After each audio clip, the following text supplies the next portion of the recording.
pretty confident I'm going to be a seven-figure advisor. Like, I'm really clear about that. I think I can do it so much faster with Juicebox. For you, congratulations, Agent of the Thank Month, you. Juicebox, Appreciate October it. 2024. Thanks.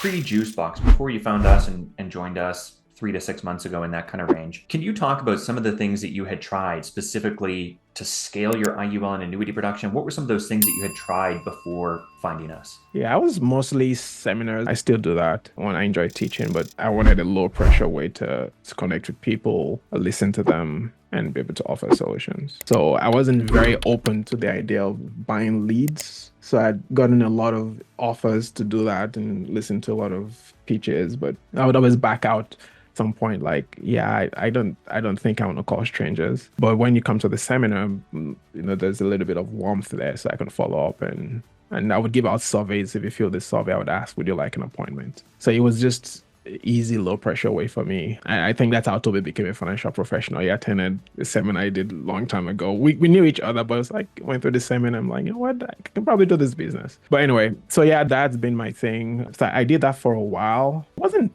too bad, but it was constant. It wasn't, I don't feel like they had a really good system to where I was confident that if I kept doing this thing, I could see where I would become successful at it. I just felt, you just didn't feel confident doing it. And again, I wasn't very comfortable. I didn't have the training. I wasn't built to call people and try to convince them. But I would say I did that and maybe a few other things, but I would do it 2 3 months and then I would pull out and like, yeah, I just like my seminars. I can do that. And it was low pressure. And I just like to build my business off of referrals. And I go to events, real estate events. I go to lots of events to meet people and build relationships. So those are things I did just about. So then, John, how did you hear about Juicebox in the first place? Was it a Facebook, on Facebook or on YouTube, or what was that kind of connection point to even learn about what we do? Oh, it was Toby, remember? He found Juicebox and then he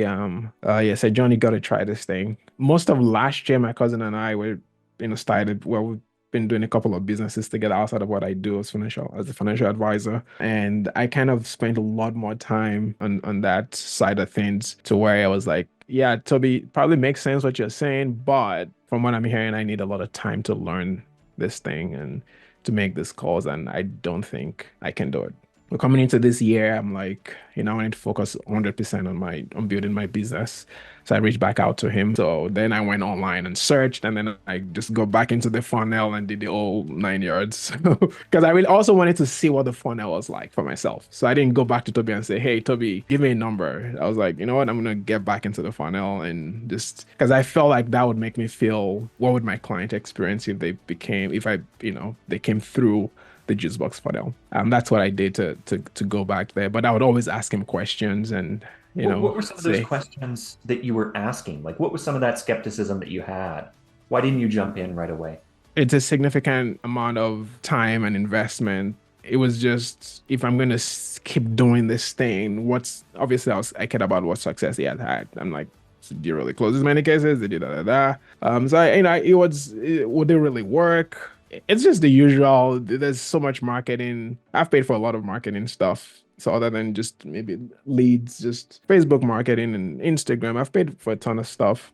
So I'm like, is it going to be something else I pay for where there's a lot of promises and and also it's crazy also being from West Africa. I'm always concerned about lead services that target everybody because it's funny and that's a whole different story. But I would say, well, if the lead wouldn't trust an African person, right? Now I know it's a common problem for everybody, right? Well, how did you navigate that? I would ask about that. So yeah, those were my skepticisms. It was, would it work? Can I trust the system to, would they put in the work? I said one thing I think about marketing companies is, well, if you pay a marketing company, what's their commitment to your success? You don't really know that, right? And at the time I signed up for Juicebox, it was a different company, cost exactly the same amount of investment, and they couldn't quite answer that question as well as Juicebox did. They're like, we'll get the calendar leads on your calendar, da da da da. But I couldn't sense, like, okay, if I fail, if I suck, what you benefit from the cost what I pay you to market, but does it mean anything to you if I fail? I couldn't quite feel that they could answer that question. It was like, yeah, just pay us and trust that would do it. John, looking through the lens to somebody listening to this right now, what do you Mhm. say to answer those questions? Specifically, guarantees. What do they do in the sense of my failure? The system, I think, was something else that you brought up. Is it Yeah, learnable? Does it work for me? Even the potential impact of, I want to speak to somebody in my community, and I'm a bit worried going outside of that. Can you speak right. to some of those from the other side now? I would say that, so first, commitment to success. You can see right from day one that Juicebox is committed to my success.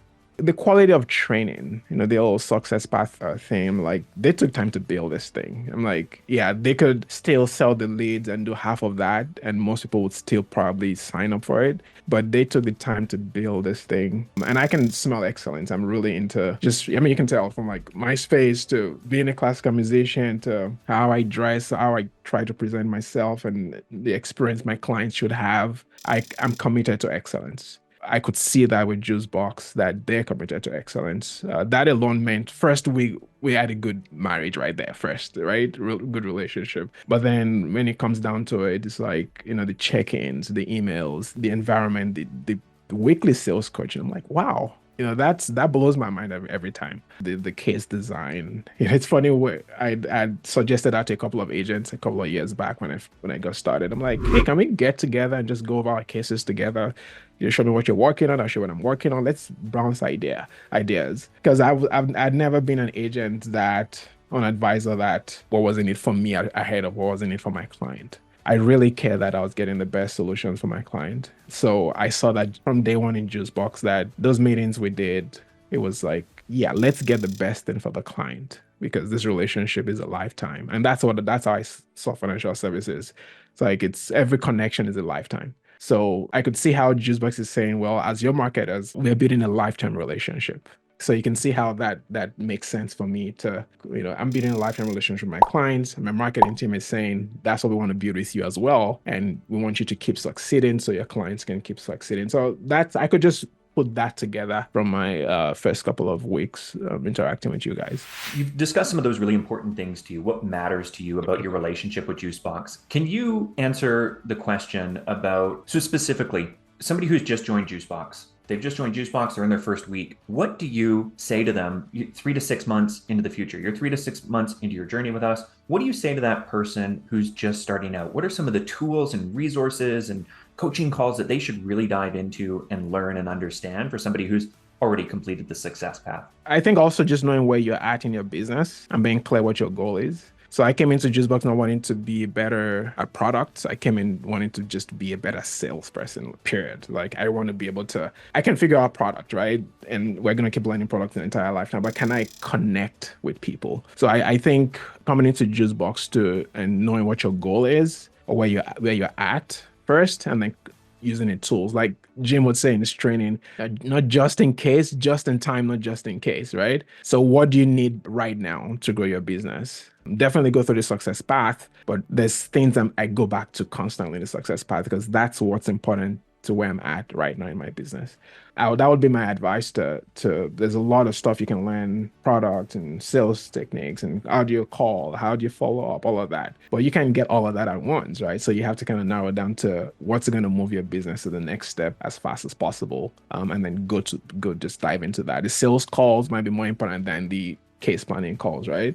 So go to all the sales calls and then make this maybe case planning secondary. I would sometimes even put a sales call on my case planning day, right? I would then listen to an old sales call around the same time, right? Because that's like, I really want to get good at communicating with clients, listening to them, saying the right words. That So, would be John, my advice. you came in wanting with the goal of being able to connect product to being able to sell that product. That was the goal for you. Yeah. 3 to 6 months into that relationship with us, how do you feel you've done closing that gap, getting better? I feel so much more confident picking up the phone and making a call and listening and asking, how important is it for you to close the gap to your goals? When do you want to start doing that? Is this something you want to do later or now? Just those words are just so impactful. What if we could do that for you? Would you be open to, just asking good questions is so huge, and I'm glad I've learned to be able to do that now. And every time you go to a sales call, you hear it again and again and again, and that's what it takes, right? It's until it becomes second nature for you to be able to make say the right things and ask the right questions. Yeah, I definitely feel I'm like I don't know how to measure that now because it's still a long way to go, so much still to learn. But I feel a lot better that I'm closer to my goals. Why coming into this year, my goal was not just be a better advisor and certain things I'm doing to be a better advisor as far as product goes, but how can I connect better with people, ask good questions, make them feel I really care and I know what I'm talking about. And I'm not saying something that next salesperson would say. I'm being me, but I'm a trained professional. So I've known in my heart I'm a professional, but I've not known very well how do you sound like a professional? Like what Jim says, persistent professional. I sent a text to my client, which is $500,000 annuity we did on his birthday, and he says, "It's been a pleasure working with you." Like that was his text response to me. It's like because I was like on it. Right. And I didn't have that approach before. I was more like, yeah, I've done give him a little space. But I was like Sunday and Saturday, I'm like, yeah, what else do you need? And after we closed, I'm giving the same quality of service I feel like I get from Juicebox. Like just following up with the text, with the emails, and sending a letter, the one-page financial plan. All of those tools just make you really look, the quality of service I would want to get. Is what I'm able to give him. But I didn't even know how much more I could give good service. But you guys as a team served me as an agent really well. Outside of what I learned from the training and the coaching, I learned a lot from. In fact, I told my assistant, "Hey, see how Juicebox writes the message to follow up? Do that for our clients, right? It's like we're happy to serve you. It's we're just checking in. Just do that. Do that. These guys do a really good job, and just." Take that and you can replicate that with our existing clients. What I want to get into is if you can, what do you expect to kind of earn with Juicebox, right? Because when people come to a marketing agency, you hit on this a little bit that they expect a return on the investment. And that's what we operate for. That's why we have guarantees. That's why we do marketing for ourselves. We have our own financial services companies that we spend that money and we do it for ourselves because we know it works. But what do you expect to earn on a yearly basis just from Juicebox alone? I'm pretty confident I'm going to be a seven-figure advisor. Like, I'm really clear about that. I mean, I know it's a process, but I can see within the next year moving to 250,000 and building my AUM alongside the life sales. And my goal is to be a seven-figure advisor. I think I can do it so much faster with Juicebox because I kind of had a 5-year goal to be somewhere around half of that in income. But I feel like in 5 years, I can be a seven-figure advisor easily with the system. So now I didn't become an advisor 2 years ago.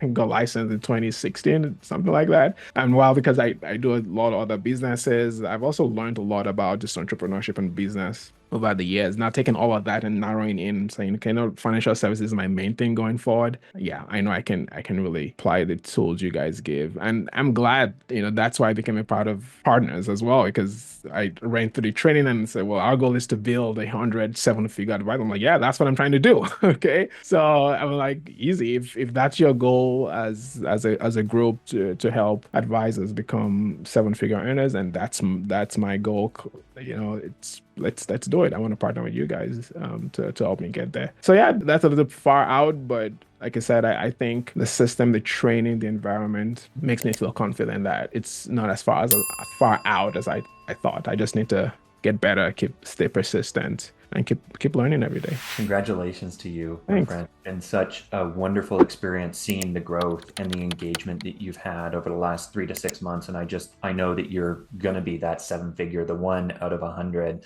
that seven-figure earner. So John, for you, congratulations. Agent of the Thank Month, you. Juicebox, Appreciate October it. 2024.